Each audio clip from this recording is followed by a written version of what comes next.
Good morning and I welcome you all to Yet Management Academy. I hope you all are doing good. My name is Anush Mokashi and स्वागत है आप सबका आज की ताज़ा खबर में। तो वर्ल्ड इकोनॉमी के साथ करने वाले हैं आज की ताज़ा खबर की शुरुआत।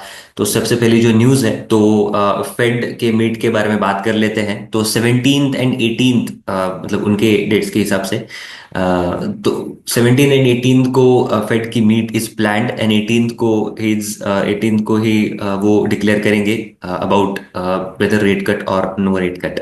बट यहाँ पे एक्सपेक्टेशंस क्या बिल्ड हो रही है तो इसके बारे में यहाँ पे थोड़ी डिस्कशंस कर लेते हैं। तो एक्सपेक्टेड ये है कि 25 बेसिस पॉइंट्स का रेट कट यहाँ पे फेड कर सकता है। एंड जो उनका जो फेडरल फंड्स टारगेट रेंज है तो वो 4.25% टू 4.5% तक आ सकता है, जो कि करेंटली 4.5 टू 4.75% का है। एंड अब ये क्यों है तो अगेन दिसंबर का जो रोबस्ट एम्प्लॉयमेंट डेटा रहा है and apart from that last week के कुछ इन्फ्लेशन रीडिंग्स रहे, not the numbers but inflation के कुछ रीडिंग्स रहे, तो that is supporting these expectations for further easing. Then जो अब 25 बेसिस पॉइंट्स का मार्केट इज मतलब सर्टेनिटी यहाँ पे देख रही है कि रेट कट हो सकता है। बट अनदर जो जैन में मीटिंग बोली जा रही है तो वहां पे देर आर सर्टन ब्लीक और लाइक डाइसी है वहां पे कि होगा या नहीं होगा। दो market is pricing 15% of probability, 15% of chance of rate cut there as well. Then अब ये तो यही है कि लास्ट पॉलिसी रहेगी अंडर द करंट जो बाइडेन एडमिन है इनके अंडर। बट इसके बाद जो ट्रम्प एडमिनिस्ट्रेशन है एंड उनके जो प्लान पॉलिसीज हैं एंड टैरिफ्स एंड इमिग्रेशंस हैं एंड उनके जो रिफॉर्म्स आ सकते हैं तो उसके साथ ऐसा यहाँ पे देखा जा रहा है कि कुछ कॉम्प्लिकेशंस या could complicate the decision making for Fed as well. Then next news के बारे में बात करते हैं। Retail sales were better than expected in the month of November. तो यूएस के जो रिटेल सेल्स है for the month of November, ये यूएस की बात हो रही है बाय द वे। तो यूएस के जो रिटेल सेल्स है तो इन the month of November they have gone up by 0.7%। अब यहाँ पे इकोनॉमिस्ट वर एक्सपेक्टिंग 0.5%, तो एक्सपेक्टेशन से ज्यादा आए हैं। अच्छा, अब अक्टूबर में ये ग्रोथ कितनी थी तो 0.5% की थी एंड सो जीरो अक्टूबर से भी ये ज्यादा ग्रोथ यहाँ पे दिखी है। अभी इसका रीजन क्या है तो मोटर व्हीकल परचेसेस ने यहाँ पे सिग्निफिकेंट कंट्रीब्यूशन किया है in the growth and that is also again reflecting कि एक अच्छा खासा स्पेंडिंग मोमेंटम है in the economy at the end of the year. And साथ ही साथ एक लेबर मार्केट में भी अच्छा खासा रेजिलियंस दिखा है, एक स्ट्रेंथ दिखी है बिकॉज ऑफ एक तो लोअर ले ऑफ है एंड मतलब ले ऑफ भी कम हुए हैं, साथ ही साथ वेज ग्रोथ भी अच्छी खासी रही है। And so that again this is the consumer spending के लिए ये एक बेस है इसका। दिस इज द रीजन कि why consumer spending is robust. And apart from that strong household balance sheets भी है एंड अपार्ट फ्रॉम दैट जो मार्केट्स में रैली चली है plus housing values have gone up, तो एक वेल्थ इफेक्ट भी यहाँ पे प्ले आउट होता हुआ दिखा है इन दी कंज्यूमर स्पेंडिंग अलॉन्ग साइड जो हाउस होल्ड सेविंग्स उनके पास बनी है। अब the key question here is कि अगर स्पेंडिंग बढ़ रही है तो लॉजिकली अगर हम यहाँ पे देखें तो अगर ज्यादा स्पेंडिंग लोग करें तो that means people have more money in their hands. अगर ज्यादा पैसा है लोगों के पास सो प्राइसेस डिमांड बढ़ेगी। डिमांड अगर बढ़ती है तो प्राइसेस इन्फ्लेट हो सकते हैं। लेकिन इन्फ्लेशन का कंसर्न्स यहाँ पे आते हैं तो क्या फेड को इमीडिएटली यहाँ पे रेट कट करना चाहिए नहीं चाहिए, तो अगेन ये भी क्वेश्चन यहाँ पे रेज हो रहे हैं। But again I feel like market has discounted जो 25 बेसिस पॉइंट्स के रेट कट है बिकॉज 97-98% चांस मैं पढ़ रहा था कि 90 मोर देन 90% चांस यहाँ पे मार्केट देख रहा है कि अभी जो मीटिंग होगी 17 एंड 18 को यहाँ पे रेट कट होने के एक्सपेक्टेशंस है। बट अगेन आगे जाके यही बोला जा रहा है कि आगे जाके जो नए नई गवर्नमेंट आएगी एंड तो नई गवर्नमेंट के पॉलिसीज एंड बाकी सब देख के ही यहाँ पे फेड कुछ एक्शन लेगा एंड उसके साथ अलाइन करने की कोशिश करेगा is what everyone is saying. So देखना पड़ेगा आगे जाके कि कैसे ये सिचुएशन टर्न आउट होती है एंड क्या ये पॉज लेते हैं या रेट कट कंटिन्यू होता है। देन अब हम अपने इंडियन इकोनॉमी सेक्शन की तरफ बढ़ते हैं। तो इसमें सबसे पहले जो न्यूज़ है तो वो है about gold jewellery consumption is expected to grow by 14 to 18% in FY 2025 in value terms. This is as per the report. And ये क्यों है again that is because of favourable realisations and यहाँ पे अगर हम ऑर्गेनाइज सेक्टर की भी बात करें in the jewellery consumption space jewellery retailing space, तो यहाँ पे 18 to 20% की ग्रोथ बोली जा रही है इन FY 25। Again that is because of जो प्लान स्टोर एक्सपेंशंस है in the Tier 1, Tier 2, Tier 3 towns. And even आप प्लेयर्स भी देखो, जस्ट लाइक कल्याण ज्वेलर्स, तो यहाँ पे स्टोर लेवल में कंपाउंडिंग की बात हो रही है, राइट? स्टोर लेवल पे कंपाउंडेड ग्रोथ। तो काफी एग्रेसिव प्लान्स है कंपनीज के in gaining market share and targeting higher growth. And इसके साथ ही FY 25 में एवरेज जो गोल्ड प्राइसेस है तो रफली 25% से यहाँ पे बोली जा रही है कि इंक्रीज है। दो मतलब ओकेजनली करेक्शन भी यहाँ पे दिखा है because of custom duty cuts and global factors की वजह से। एंड मतलब जो 9% की कस्टम ड्यूटी कट हुई थी तो उसकी वजह से एक ब्रीफ पीरियड के लिए बाइंग भी आई थी। इसके लिए Q2 FY 25 ने अच्छे खासे नंबर्स भी यहाँ पे पोस्ट किए हैं अक्रॉस द ज्वेलरी रिटेलर्स ने। एंड साथ ही साथ H2 ऑफ FY 25 में बोला जा रहा है कि because there are higher number of wedding dates, auspicious like ज्यादा से ज्यादा डेट्स हैं, एंड साथ ही साथ जो अच्छा मॉनसून हुआ है तो इसके चलते एक better rural output is also expected in rural demand भी सपोर्ट कर सकती है to this higher consumption. And एक शिफ्ट भी है टुवर्ड्स ब्रांडेड ज्वेलरी कंजम्पशन, एक प्री बाइंग, एंड साथ ही साथ जो कस्टम ड्यूटी का कट हुआ तो all these factors are expected to drive overall consumption in the jewellery space. And 14 to 18% की overall growth across the board, organise plus unorganise, की यहाँ पे बोली जा रही है for FY 25 in value terms.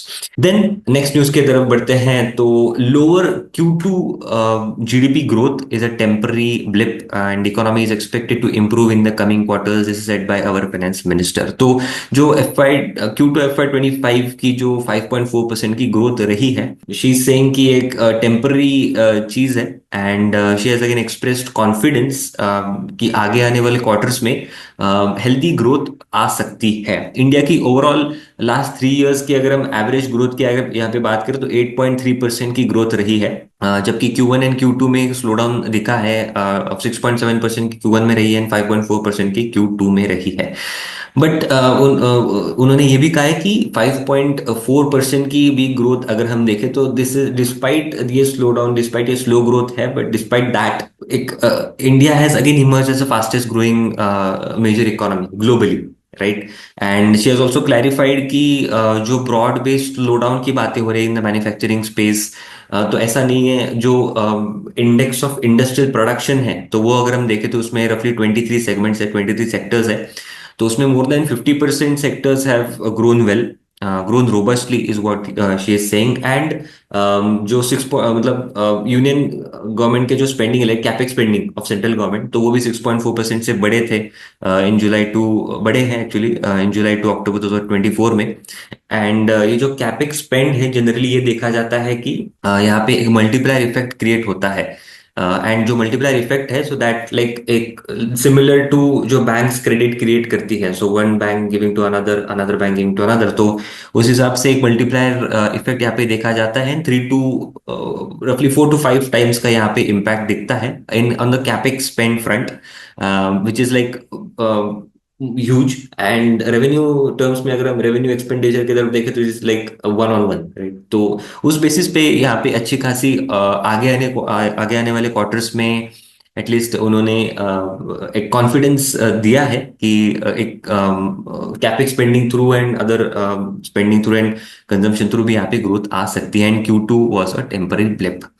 Then अगली न्यूज की तरफ बढ़ते हैं। This is about GOM panel likely to recommend tax exemption for term and health insurance, final call by GST council. तो काफी डिलेज हुए हैं इस डिसीजन लेने में आई फील, बट अभी फाइनली एक report is given by the group of ministers panel, that is GOM panel to the GST for life and health insurance policies पे, जहाँ पे GST एग्जम्पशन पे बोला जा रहा है। डिस्कशन होगा ultimately in the GST council meet जो कि होगी ऑन 21 दिसंबर 2024 में 24 पे। तो जो की रिकमेंडेशंस है तो ये थोड़ी डिस्कस कर लेते हैं। ये एक्चुअली पुरानी न्यूज है but I am just giving again a heads up here. तो एग्जम्पशन बोला जा रहा है फ्रॉम GST, तो GST से एग्जम्प्ट होगा क्या क्या चीज, तो individual term life insurance policies exempt होगी, देन हेल्थ इंश्योरेंस पॉलिसीज जो है, जहाँ पे coverage is up to 5 lakh rupees का। देन उसके बाद जो हेल्थ इंश्योरेंस पॉलिसीज है तो इस पे भी जीएसटी एग्जम्प्ट होगा फॉर सीनियर सिटीजन्स, जो specifically senior citizen, irrespective of what is the sum assured और the coverage level. Then exemption बोला जा रहा है for reinsurance, this is for B to B purpose, but यहाँ पे category specifically दी है कि individual term life insurance and health insurance specifically. तो इन चार जो सेगमेंट्स है, चार कैटेगरीज है, तो यहाँ पे एग्जाम्पशंस बोले जा रहे हैं। एंड अगेन ये क्यों है, तो मोर अफोर्डेबिलिटी लाने के लिए एंड एक बूस्ट लाने के लिए, अडॉप्शन इंक्रीज करने के लिए of insurance, because insurance is, India is still under insured, not under penetrated to some extent, but under insuredness काफी है इंडिया में in terms of life insurance and even health insurance की अगर हम यहाँ पे बात करें। देन इसका रेवेन्यू इम्पैक्ट क्या बोला जा रहा है, तो रेवेन्यू इम्पैक्ट ऑफ जीएसटी जो individual term life insurance and re insurance से आ सकता है, तो रफली 300 करोड़ का यहाँ पे बोला जा रहा है।